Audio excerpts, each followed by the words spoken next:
Welcome, Hoosier fans, to this week's edition of Assembly Call Radio, where each week we discuss the most urgent topics in the world of Indiana basketball. This is our 154th edition of Assembly Call Radio, and it is our 569th episode overall of the Assembly Call, recorded on the evening of Thursday, January 9th, 2020. Thanks, Jared. I'm your host, Andy Bottoms, and let's begin this edition of the Assembly Call how we begin every edition of the Assembly Call, and that is with our Hoosier Proud banner moment. While last night's game, albeit a win, was largely, if not completely devoid of banner moments, the net result was that the Hoosiers staved off what would have been an unspeakable loss thanks to a lack of focus and effort for the majority of the game. It's probably easy to read too much into what the last 10 minutes of last night's game, plus Archie's post-game comments might even mean, but even so, we may look back on it as a turning point toward hanging a banner one way or another. Ultimately, there are a couple different ways things could go from here. One is that the players don't respond, or Archie doesn't follow through and hold them accountable, in which case the season is basically over and likely to spiral out of control. That feels like it'd be pretty hard to recover from on the heels of what we saw a season ago, and at some point as a coach, once you've lost the fan base, you never really get them back. And if that's how things play out, we're likely to start looking for the next coach charged with hanging another banner, so maybe that's a banner moment somewhere down the line.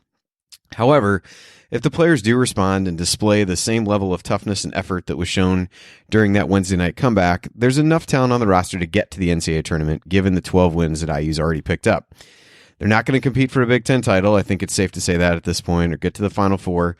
But Archie has to restore the standard of effort that needs to be given on a game-in and game-out basis.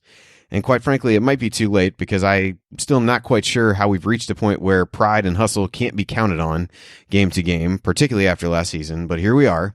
And so we've got 10 minutes against Northwestern, and I think it takes even more than following that up with a good performance against Ohio State to convince me that somehow rallying to win a game against the league's worst team at home is truly a turning point in the season or even in Archie's tenure. But if this staff harbors any hopes of hanging another banner, the changes have to start now. The level of effort and focus have to improve now. Players have to respond now. Coaches have to respond now. Follow through and consistent accountability have to start now. Ultimately, time will tell whether the events of Wednesday night mean anything for this coach and this team, but we'll start to find out more on Saturday afternoon. All right, now let me introduce my esteemed co-host for this week's show.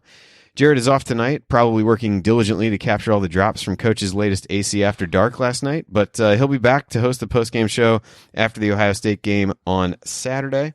And if you're curious what his thoughts are after a night to sleep on Indiana's performance against Northwestern, you can read the commentary he posted Thursday morning titled "It's Ultimatum Time for Archie Miller in Indiana" over at our website, assemblycall.com. But here with me tonight, as he was last night for the IU Northwestern postgame show, he's a longtime high school basketball coach in the state of Indiana and the founder of the Delphi Bracketology Club. It's the coach, Brian Tonsoni.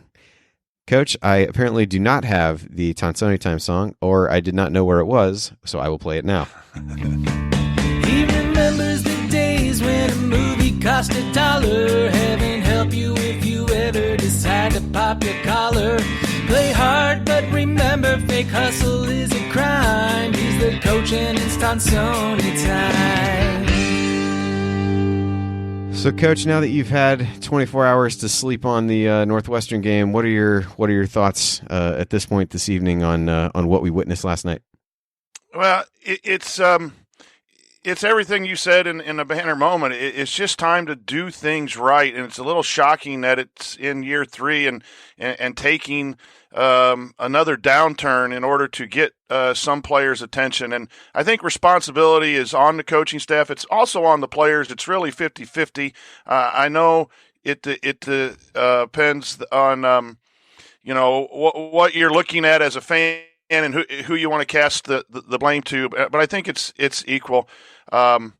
It's disappointing that this is happening, and it's hard to coach a team that's not bought in, and it's tough. And if we heard the post-game press conferences comments, and from what I've heard from some sources that went on in the locker room, hopefully Archie is at a point where he's not going to turn back, and hopefully that does then lead this program to the right direction, whether that is wins or just the fact that he's going to be clear in his expectations.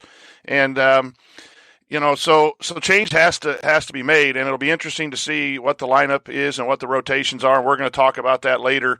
What shortened rotations might look for or look like, and it's just I don't know how you put time into your craft and then not want to be focused and engaged.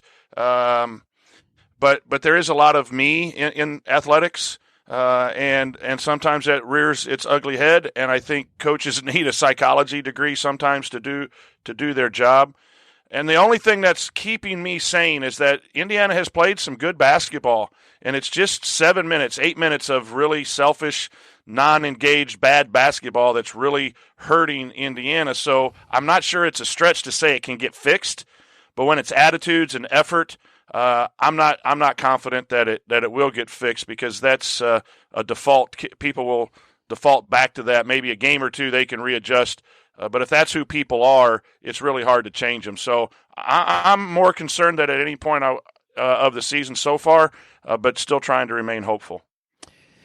Yeah, that's a fair way to look at it, I would say, and we'll definitely discuss more of Archie's comments and kind of what that might mean as we go forward. But to my right, he's a senior writer for The Big Lead, the world's most famous unemployed shot doctor, and a man just waiting to dust off his old Chargers gear when Tom Brady comes to town in 2020. He is Ryan Phillips. Yeah, that's not cool, man. Look, I wasn't on the show last night, and I know Jared advertised that some people had wanted me to be on because my job is to get angry and yell here. I'm gonna do a little of that. Here's the thing: if you're at Indiana and you're playing basketball at Indiana, you can't get excited for a home game in Assembly Hall, and you can't stay focused for 40 minutes, or I at this point I'd even take 30, and you can't be engaged, and you can't dive on the floor, and you can't cut hard and chase down your guys and run back on defense, do the simple things that are expected of you to play college basketball at a high level. I don't think we want you there, and that's not telling certain players to get out. It's just, what are you doing if you're not in love with basketball and you can't get excited to play for 40 minutes? Why are you there? And it just feels like there are stretches where this team is so listless and just does. And I'm sure these guys do care. I'm not suggesting they don't, but it feels like they don't. And there are long stretches of game, and who knows the reason for it.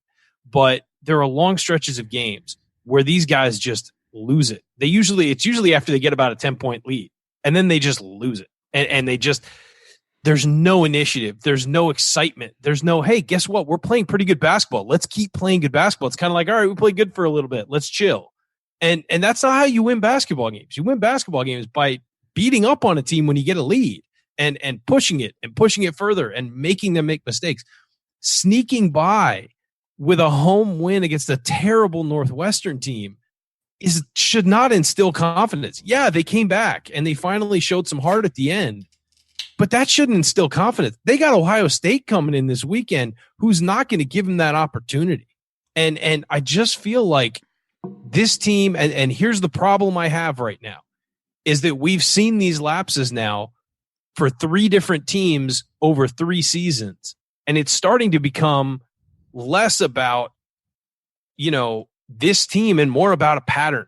And I think Archie Miller, look, I've always said, I think Archie Miller is an incredibly smart basketball mind. I think he's a really good. I think he's a really good about discussing, the game and what needs to be done and the right things and all of that stuff. And I think he's really blunt in his press conference about what's wrong. The problem is there seems to be some kind of translation problem getting that to his players. I don't know if it's having the right players, or it's having this or having that or whatever. But whatever it is, for 3 years, we've seen the same problems with these teams. And that's a problem. And it tells me that Archie Miller, regardless of how smart he is or how good he is or how good he can be or where his ceiling is as a coach, forget all that. He's got a problem, and he needs to change what he's doing. And if what you're doing isn't working and what you're doing isn't getting through to the players, you can either change the players or change what you're doing. And right now, it doesn't look like he can change the players. He's got to change what he's doing. And if that means that you're shooting below 30% from 3 and you need to bring in somebody to help these guys develop as shooters, for 3 years in a row you haven't done that, it's time to bring in somebody who develops shooters. If your offense gets bogged down and slows down and gets, it goes through 5-minute stretches where nothing gets produced, you got to change the offense and you got to fix it. And so 3 years of banging your head into the wall, doing the same thing over and over is leading to bad results. Guess what? You need to change what you're doing and fix it. If you want to have a job in Indiana, you got to change what you're doing and you got to fix it, because there are plenty of people who want this job and you got to be better than them. And you got to go out and earn that position every year. This is not, the expectations in Indiana, whether they should be or not, are sky high. And you got to prove yourself every single year. And so far, it just feels like this team and this coaching staff haven't done that year in and year out. And they need to either fix it or get ready to be on the hot seat as firmly as possible, because that's coming if they don't fix these problems. Yep, and we'll kind of get into a little bit more of that. I think the rotation stuff and some of Archie's other comments after the game really kind of put him in a position where it's put up or shut up time, that you're either going to follow through on the things that were discussed or not. That was a lot of what the post I alluded to earlier that Jared wrote today was about. But this week on the show, we're going to talk about a few other lingering thoughts from IU Northwestern. We'll look at in some depth at what a shortened rotation might actually look like if Archie's going to follow through on the comments that he made in the postgame. And we'll get to your questions. So all of that is coming up this week on Assembly Call Radio. And before we get to all that, a quick reminder about tickets. If you're looking for tickets to IU basketball games for the remainder of the season, either home or away, SeatGeek is the place to look. They deliver the best ticket buying experience with their website and app, and they also will help you identify the best ticket values so that you can get the best possible seat for your money. Best of all, you get $10 off with your first purchase with the promo code ASSEMBLY. So use the URL iutickets.shop to go directly to the IU basketball ticket listing on SeatGeek. That's iutickets.shop, and then use the promo code ASSEMBLY when you purchase for $10 off. All right, so lingering IU Northwestern thoughts. There's a few things that jumped out to me that are kind of where do we go from here type things outside of the rotational stuff, which I mentioned, we'll get to. So the first question is around Devante for me. So he clearly was benched. I think you don't have to squint too hard to see that many of Archie's comments post-game were directed or in relation to Devante, potentially among others, but certainly I think he fit the description of some of the things that were talked about. So I guess he puts himself in a little bit of a difficult spot. So I guess my question to you, Coach, is what does Archie do with Devante from here? Does he, is there any way that he can turn around and start him on Saturday? And what kind of role, given how things played out, how they played without him, how Devante played when he was in the game, what kind of next steps would you see from a coaching standpoint to kind of how you handle that situation as you move forward? Well, and I will piggyback on what Ryan said. You got to change the players, and right now you're not going to kick people off or change the makeup, but you can change the lineup, you can change the rotation. I think that has to be at least step one for Archie Miller. I think step two is you got to change as a coach with your accountability. Why did it wait till Minnesota to have that big meeting and turn things around last year? I think at Dayton, the kids might have been a little different and had a chip on their shoulder, whether they thought they were under-recruited or whatever, and they bought into the intensity. They bought into Coach Miller, wanted to prove a point. I think maybe the makeup of the players here have been a little different, and that's on the head coach. When you get paid millions, you got to figure it out. These are your guys, whether you recruited them or not. And I just think it's been tough both ways, players to adapt to Archie and Archie to adapt to the players. But it's got to get figured out, and it's got to get fixed, and it's got to get changed in some ways. But to your question, Andy, I'm really hoping that Devante is not in the starting lineup because otherwise the words ring hollow to fans, and that creates more of an optics problem. If you're going to talk, I think it's obvious who the message was being sent to, at least one person, maybe where you don't know the other people he might be referring to. But here's why I think there are candidates for a few of them. Yeah, but I think we all know that it was Devante. But here's why you have to start him, and I think our mediocre guy put something in the community, Jay, that you have a hurting Rob Finney who is just not himself, and injuries and things outside the injuries have really put him behind the eight ball. And you got a freshman in Armand who has started some, but his play hasn't been necessarily rewarding of a start. So it's one thing, we all want the bench to motivate, but sometimes the guys you put in off the bench aren't the best. And I'm not sure we're at the apocalyptic time where you got to go to Cooper Bybee yet against Ohio State when you're 12-3 and still have your goals. So that's a tough decision. That's the only way that I would accept Devante, if they had a conversation, if the communication was such that we don't know about, that, hey, Devante talks a good game or something. But I really do think that I would not start him and to send a signal. He's going to have to play. I'm not sure you can bury him out of the rotation. We'll talk about that in the second segment. But you play him if he's doing the right things. He gets more minutes. If not, it's a quick hook with Devante. Yeah, I think the leash is incredibly short at this point, because otherwise, like you said, Coach, you've really put yourself in a position coming out there after the game and saying this, that you really can't tolerate any of the things that he's tolerated so far. And if you see even the first sign of it from certainly a guy that you without saying his name really called out in the post game, you put yourself in a really tough spot. So I think short leash for sure as we go forward with him. I would never ask fans to go back and watch that Northwestern game, but you want to see the problem. Look at Devante's body language while playing. I know there's some pictures and all that kind of stuff and what he was like when he was not in the game. I noticed it in the first 4 minutes of just the way he was ball handling and nonchalant. I said casual last night on the show. And that's something that he plays like it's a pickup game. He plays like it's a pickup game, and he plays with the intensity of a pickup game. And I'm not talking like a Rucker Park pickup game where you're going to get famous if you play well. He plays like you're just at the hyper.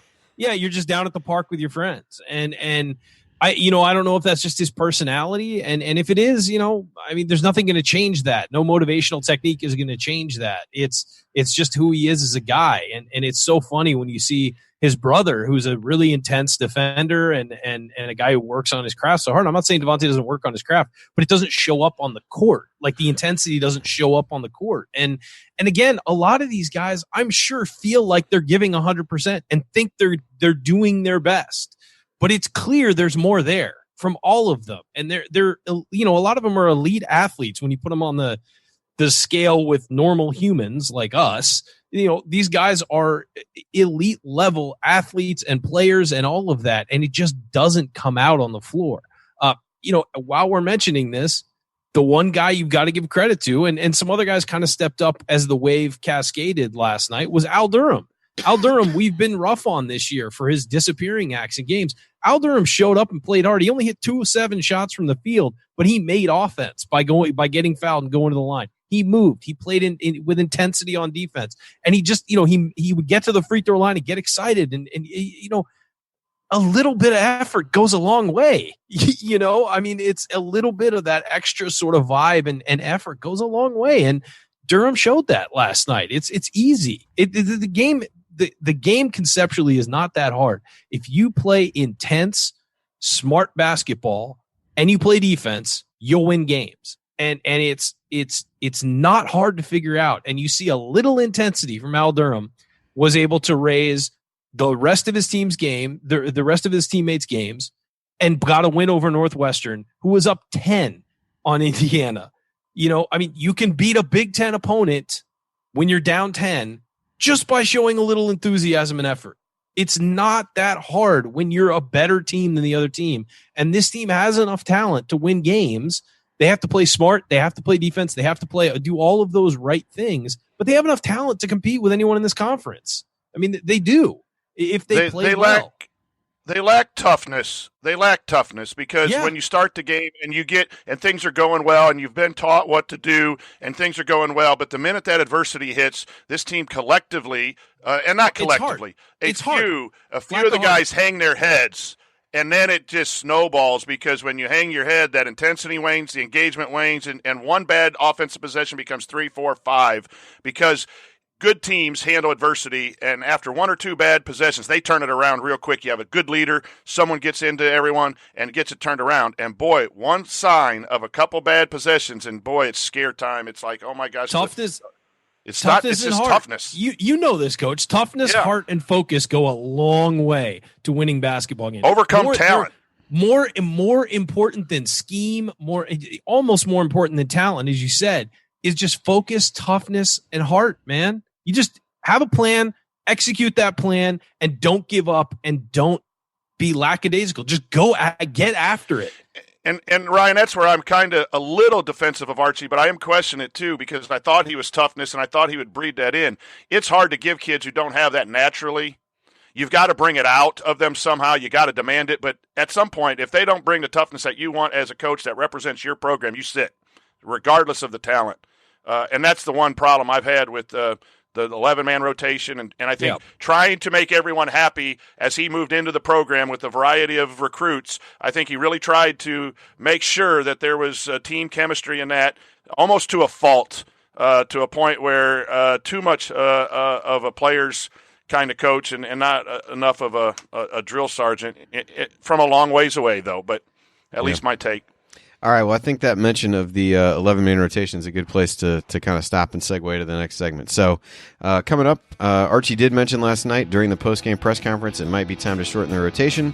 Is that the right move? And who should be in and who should be out? We'll talk about it next. Stick with us on the Assembly Call.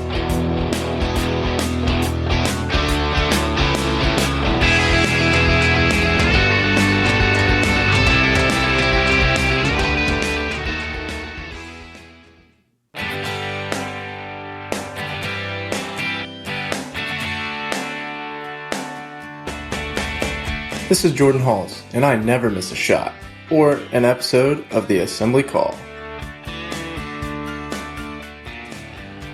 Thank you, Jordan, and welcome back to the Assembly Call. You can find all of our content at our website, assemblycall.com. And if you ever want to join the chat mob during our unedited live broadcast or watch those replays and see all the between-segment banter, then check out our YouTube channel at youtube.com/assemblycall. I'm Andy Bottoms here with Ryan Phillips and the coach Brian Tonsoni, and we wanted to talk about some comments that Archie Miller made after the Northwestern game. The quote here, I'll be honest with you, I don't necessarily know right now if the 11-guy rotation is going to work. I just don't know necessarily if that's the best thing moving forward if we're not going to get all 11 heated up and playing as hard and as unselfish as we possibly can. It may be 5. It may be just 5. I don't know. So I guess the easiest place to start with this particular question is really if everyone agrees that that's the way to go and the path forward for this team. The rotation was really shortened last night. I know on Inside the Hall they talked about that, just how little subbing there really was over the last 10 minutes. I think 3 subs potentially just over that time period. So if everybody agrees and Archie is really bound to follow through on that, the question becomes, what does that rotation actually look like? So the guys in my head who would be a part of that really regardless would be Trace, Brunk, Finney, again, we're going to assume some level of health, Justin Smith and Al Durham. Those feel like the 5 that are for sure there. Have to play. Yeah. They have to. Maybe I'm missing somebody else. I think Devante, we would have all probably said fell in that category, but in light of last night, maybe that's not a given. So are you guys in agreement that those 5 are kind of assuming full health with Finney? Yes, assuming Finney gets better and this is at the optimum roster, yes, I agree. So then without him, then it just throws it into a mess, honestly. Yeah. So we had a couple questions because I think the next place to go is you kind of start to look down the roster and figure out which guys might look or feel a little bit duplicative out there. And so we had a couple questions around essentially Jerome Hunter and Demezy. Bay Area Hoosier, doesn't seem like major progress thus far from Jerome or Demezy. Which, if either, becomes a meaningful contributor as the season progresses, or do you see both being a victim of a shorter bench? And then Max had some thoughts on Hunter. I kind of jokingly said he feels like a chucker at this point last night. The reality is, one in, right? Reality, yeah. Well, yeah.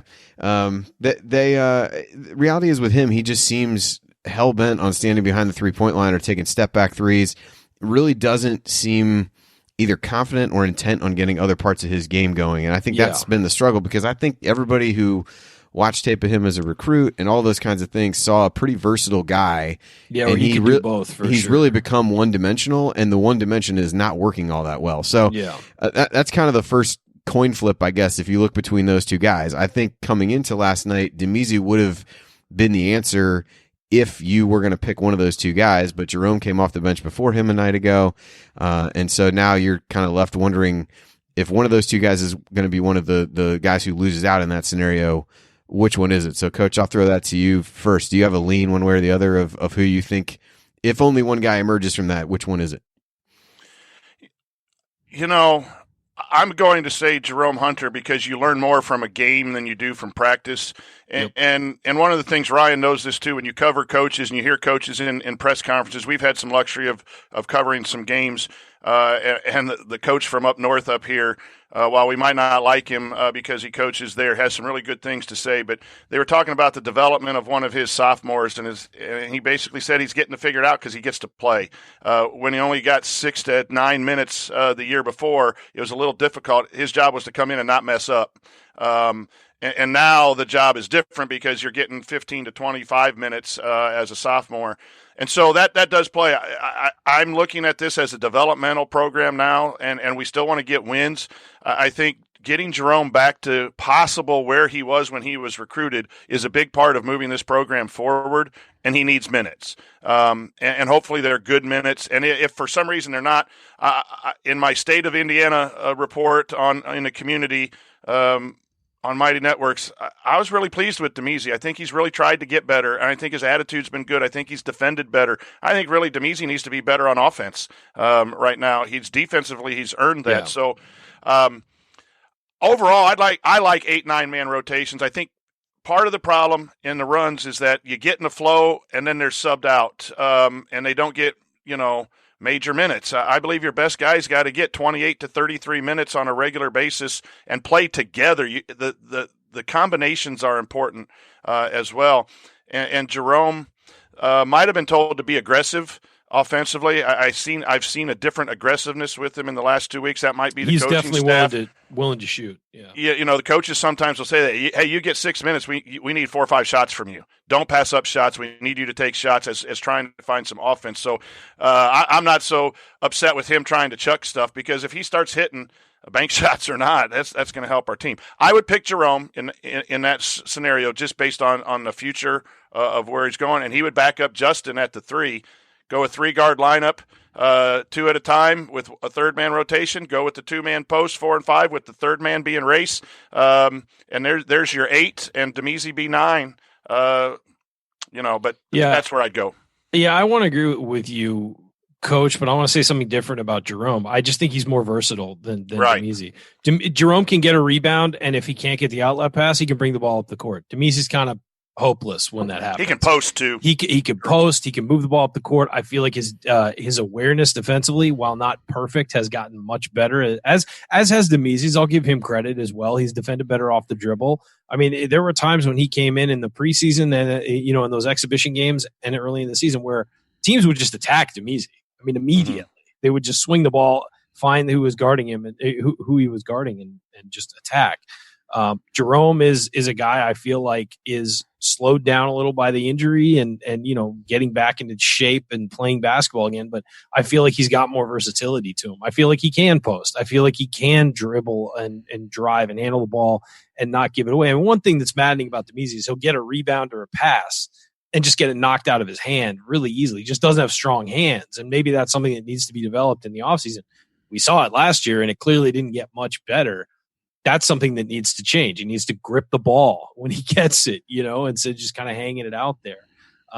But I just think Jerome is a more versatile guy. He's a higher ceiling guy for sure.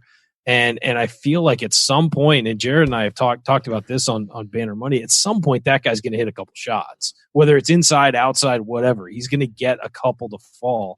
And you just look at him, with his size and his athletic ability, you get that guy going and things look different for the bench right now. Right now they're kind of hopeless off the bench, but You get that guy going, it's great. So if you want to put a ceiling on this season, and raise it a little bit, that's the guy you got to get going. I feel like Demise could come in and hit a couple threes, but he's not going to give you the versatility that Jerome does.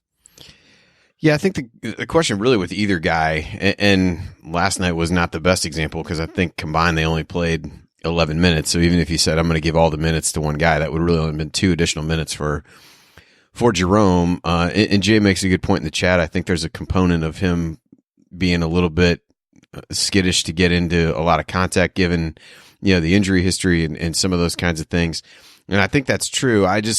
They got to find a different way to get him going, because having him stand on the 3-point line and just shoot, it to me is not working. And while he may be given that instruction to, go in, don't pass up shots and things like that. We also got to look at how many times is he coming in when there's 2 post players and there's no room to go. I know, but that's the way this team's going to be. I mean, if the core set of guys that we talked about is going to be there, like there's not going to be a lot of room to post.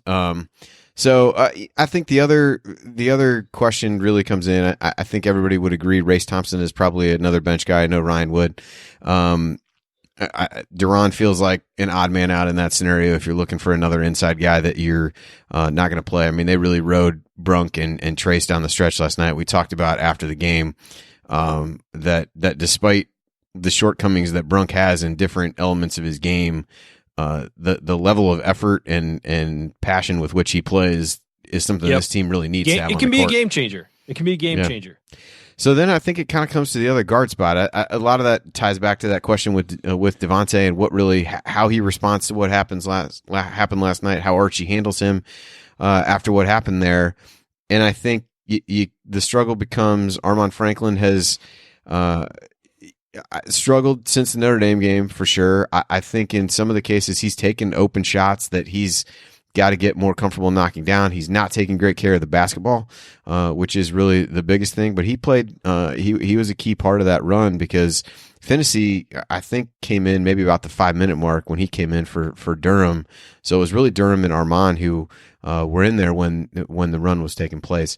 So I think that's a guy that you got to try to figure out, like, can you really trust him to play 12, 15 minutes a game? At this keep point, his hands to himself. The jury's still out on that, but I think that's the other kind of swing question at this point is how much. But if he doesn't reach defensively, I'd be fine with having him on the floor just for defense, and just tell him whatever you get offensively is a bonus. Right now, is obviously you want to get more offense from him as you move along, but is the one problem that he has is when he's guarding a tough defender. And the guy gets the ball, he immediately puts his hands on him. As I'm sure it's just a reflex, but he puts at least one hand right on the guy's hip, and then he'll put another. And as soon as that guy drives, that's a foul every single time, and it's going to get called every single time. It's a natural instinct. I know he got away with it in high school. All that guy's got to guard with his feet, not with his hands. That is the one thing. And if he does that, then it's better to have him on the floor because he doesn't hurt you as much consistently offensively as some of the other guys do. I'm struggling because. In this question, guys, because right now it's just about the foundation for me. Everyone's right on the X's and O's. If it's the X's and O's, Devante's got to play a major minutes because he's good and he can go off for 30.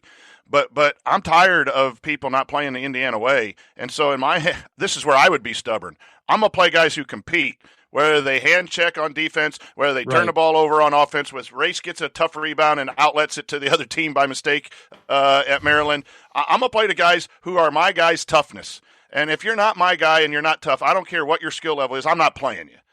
And that's not good coaching because that's coaching angry. And we've all, if you're in the business, you've coached angry, and that's when you sub way too much every mistake, and then kids are looking over their shoulder, and then they don't play free. Nobody gets in a rhythm. Nobody gets in a rhythm, and everyone's scared to make mistakes because it's going to affect their playing time. So you can't coach angry, but you can't coach nice. You got to be in that middle. But right now, there needs to be a message sent. And I'll play Armaan over Devante just because I think he's an Indiana guy that we're going to really enjoy for 4 years. And again, if we're going to get beat and look bad doing it, we might as well look bad with the X's and O's and the hand checks and all those things from young guys who are laying it on the line to get them game experience. So the next few years, we're not getting their first experience in big major minutes. when graduation and things hit. So that's not fair. I'm not really proud that I said that just now, but that's part of the anger that I have. Forever, Coach. Well, I know better. Right. I know better as a coach because it's a long season. It's 12-3. You know, you can't just look at one segment and just overreact as a coach because that's not good either. But my goodness, 6 games in a row where there's been major runs and major head hanging and woe is me because I missed a shot or I didn't get a shot. That stuff should be eliminated. And so that's where my 8-9 man rotation. And in all honesty, hopefully in good coaching, if Devante's playing well and has good body language, we run with him. If not, done. Then you get another chance the next game. And it's just simple for him. Do it right or sit. Yeah, and I think that's really where, I mean, we're going to beat this to death, I feel like, but that's really where all the things that were said in the postgame last night, like those have to come to fruition as soon as Saturday and say, look, I'm not putting up with this. I didn't put up with it in this game, and we were able to come back from a deficit. You can't backtrack on that kind of stuff at that point. And I think the challenge is a little bit is, and the Crimson Cast guys talked about this as well today, is that it's fine to say that you want a 7 or 8 man rotation. The problem is that you have no idea which 7 or 8 guys are going to show up ready to play on a given night with this team. And I think that probably leads to a little bit more of what you saw down the stretch last night, where he's really going to ride guys as they're playing well. And I think that's, you talked about substitution patterns, and I know we had a question about that as well. I just think there's been some things there where teams got good chemistry, good momentum, and then you sub somebody out. It's one of those years. I don't miss the time that I spent doing all the lineup analysis that I used to do after these shows, but there's part of me that it would have been interesting to look at some of those things over the course of the season and do that. But I guess I'm glad that I'm not staying up to like 1 in the morning doing it. But an 11-man rotation makes substitution patterns just tough. It's a nightmare. And a flow Aren't you glad of you're not play doing that tough. anymore, Andy? I'm really Charting- glad. Really quite lineups. glad. Other than it would be nice to be able to answer my own questions sometimes, but we'll do what we can. So we'll wrap this up with another comment that Archie made this week. Ryan, you said you wanted to chime in on this. On the coach's show on Monday, their question came up about the 3-point shooting. I can't imagine why.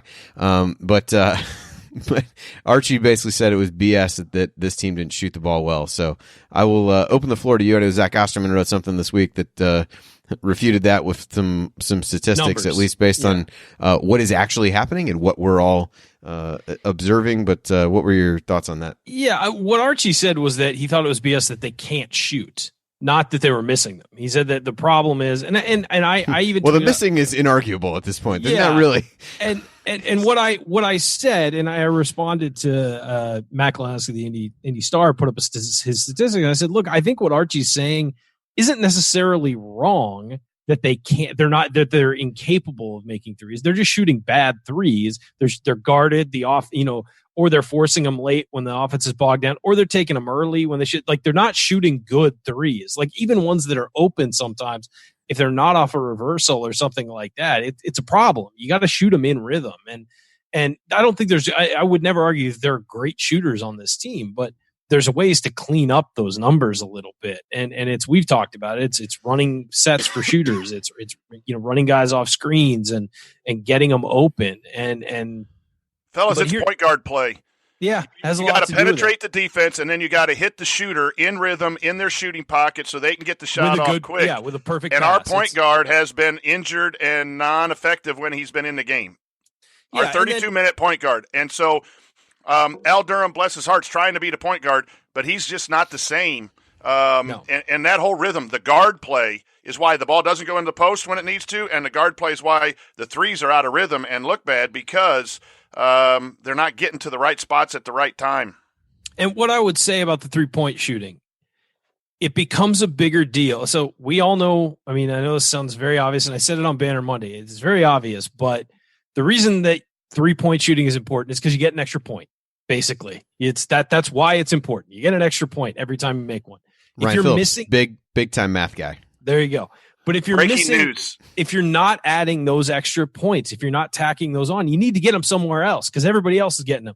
Where do you get them? You get them at the free throw line if you can't get them elsewhere. And in the games where Indiana has not shot free throws, they've lost largely because they can't hit those outside shots to balance that out. And against Northwestern, they won because they got to the free throw line. It's the only reason they won was because late they got to the free throw line. And they earned a lot of those fouls early and everything like that. But they made 23 of 30 free throws. And that's where they won the game. So if you're not shooting from the outside, you need to find a way to get to the free throw line. And what has happened, I think, with Indiana, when they've been in bad stretches of play, just throw the ball into the post, drive into the middle, do something where at least you could get fouled and get some free throws out of it, or at least make progress towards the point where you're in the bonus and you're making free throws. I just feel like too much when this offense gets bogged down, the ball goes side to side, side to side, side to side, and then it's like, oh man, there's 10 seconds left. We got to do something. And it's a problem. If you're not shooting threes, you can win games when you don't shoot threes if you find those extra points somewhere else, and they need to start getting to the line more consistently. Absolutely right, and that's why transition offense is going to be a key. Get transition post touches, get transition fouls, get the other team in foul trouble, get to the bonus, and maybe get some transition threes where you throw it inside, they collapse, you kick out, and you have a step-in three from the paint in rhythm touch, moving forward. Rhythm moving forward. The first 6 shots were that. If you go back at 3 for 6 before we missed the last 8, they were transition, in rhythm, inside, out, stepping in, shooting. And I think that's what Archie meant, that, yes, we can shoot at least effectively. It's not like it's never going to be there. It just has to be better basketball. Well, and the other thing is if you're driving downhill like that, that aggressiveness wears off on the rest of your team. And so they see you getting rewarded for driving hard into the paint. You may not make the shot. I mean, Al Durham didn't make shots, in the paint yesterday, really. He made his, he got his points at the free throw line. But other people started being aggressive after they saw that. It's like, hey, we can all get rewarded from just being aggressive. And that should be your default setting, is to be aggressive on offense, not to sort of look and maybe hunt for a little thing over here or try and, come in over here. No, go to the hoop, get there, give the ball to your best player in a place where he might get fouled. And that rubs off on everybody else. That aggressiveness and that focus and that intensity are what this team's missing. Yep. All right. Well, coming up on our third segment, we'll answer more of your questions. We've got the mediocre question of the week back, and we'll also discuss what it means for a team to come back from the brink of catastrophe like IU did last night. That and more. Stick with us here on the Assembly Call.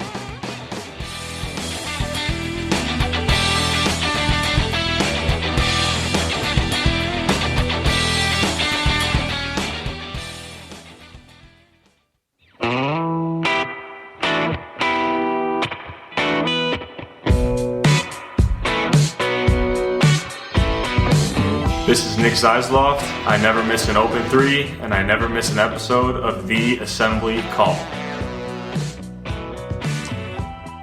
Welcome back to the Assembly Call. I'm Andy Bottoms here with Ryan Phillips and the coach Brian Tonsoni. And remember, you need to be subscribed to our email newsletter. We send out a weekly IU news roundup, even during the offseason. And after every game, we send out a detailed post-game analysis. Just text IU to 66866 or go to assemblycall.com. That's IU to 66866 or go to assemblycall.com. All right, now it's time for our mailbag, and all questions were submitted via our private IU basketball discussion community, which you can find out more about at assemblycall.com/community. All right, so now it's time for what everyone has always been waiting for. It's the mediocre question of the week.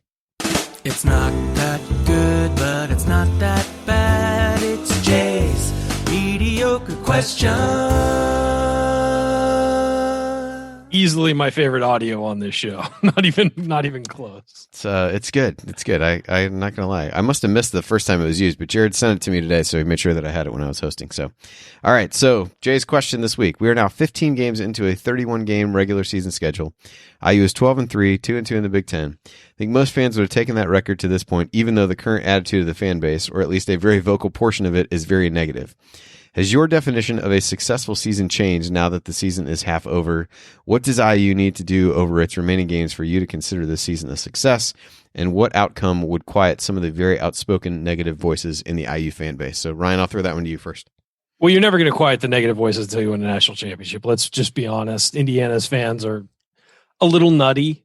Every fan base has their crazy, nutty portion, but 5 national championships and all the expenditures that this program has in it, you expect national championships. And that's where the goal should be, obviously, consistently competing for that. But I will say that I think that for me, the definition of success is still where it always is: the Sweet 16 and top 4 in the Big Ten.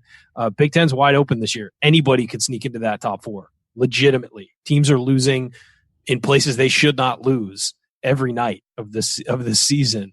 So I think that is still fully, attainable.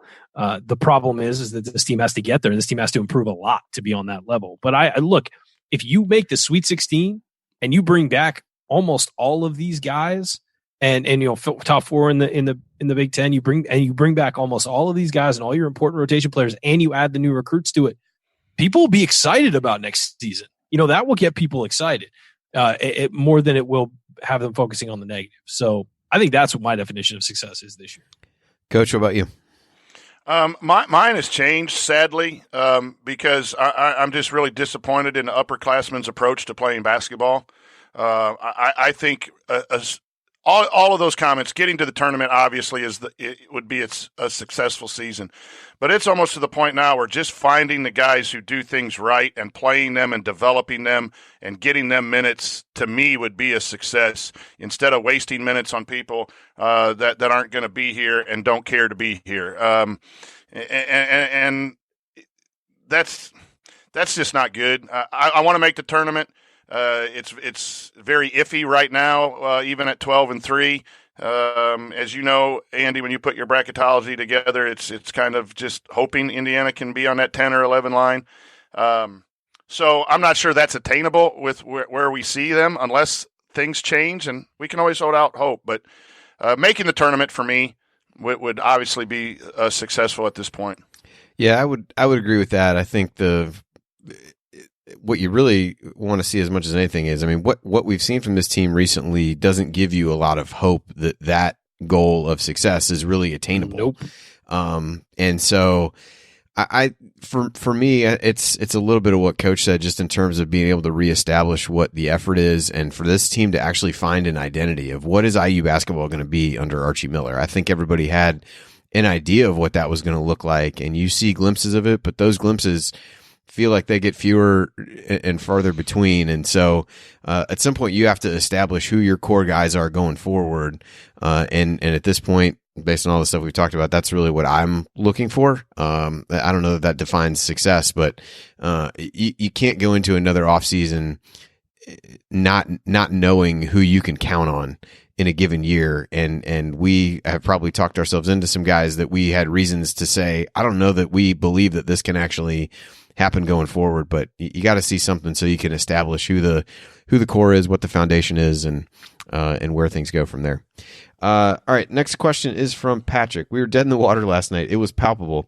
Yet a team of guys, not a full team, stuck with it and responded. I'm not religious, but my girlfriend is, and she turned to me and said, "This is Lazarus. This is resurrection." Can you talk about what it means when a team does respond that way, but focus on the choices and actions that lead to the response? So, Coach, I'll go to you first on this one. We don't have a ton of time, but give your quick thoughts at least. Being 12-3 with where this team is, with a bunch of guys underachieving, is really remarkable once you get over the anger and the disappointing level of play. Most of the talent is underachieving, some of it due to injury at the sophomore level, some of it because of mental approach at the upper level. But this team should not be 12-3. That has to give a little bit of hope for us, too, that they fought back at Notre Dame after being down. They fought back at, Nebraska, and not the way we want to see it play out. But those could have been losses, and we're at 8-7 and 9-6, and the boat is really sinking. So there is some toughness. It's just not enough consistency to be a really good program at this time. Ryan, about 30 seconds. What do you take away from the team being able to respond in that scenario? The book of Archie that was left out of the Bible, apparently. Look, I'm happy they won, but at the same time, they should have never been in that position, and that's what disappoints me. I think it was great that certain guys responded, but that's only great if it carries over to the next game, and Coach and I have talked about this a lot. It's less about what you've done and more about how you respond to what you've done and how you carry that forward. And if that doesn't carry forward, it didn't matter that they beat Northwestern. That's it. We're done. No more questions. All right. Well, that is going to do it for us on this week's edition of the Assembly Call. If you want to see us do the show live, join us at assemblycall.com on Thursday nights for the live broadcast of our Assembly Call radio recording. And don't forget to go to assemblycall.com or text IU to 66866 to join our free email newsletter. Special thanks to Bob Thompson for producing most of the music you hear on the show, and thank you for listening. We'll talk to you again next Thursday night as well as Saturday after the Ohio State game.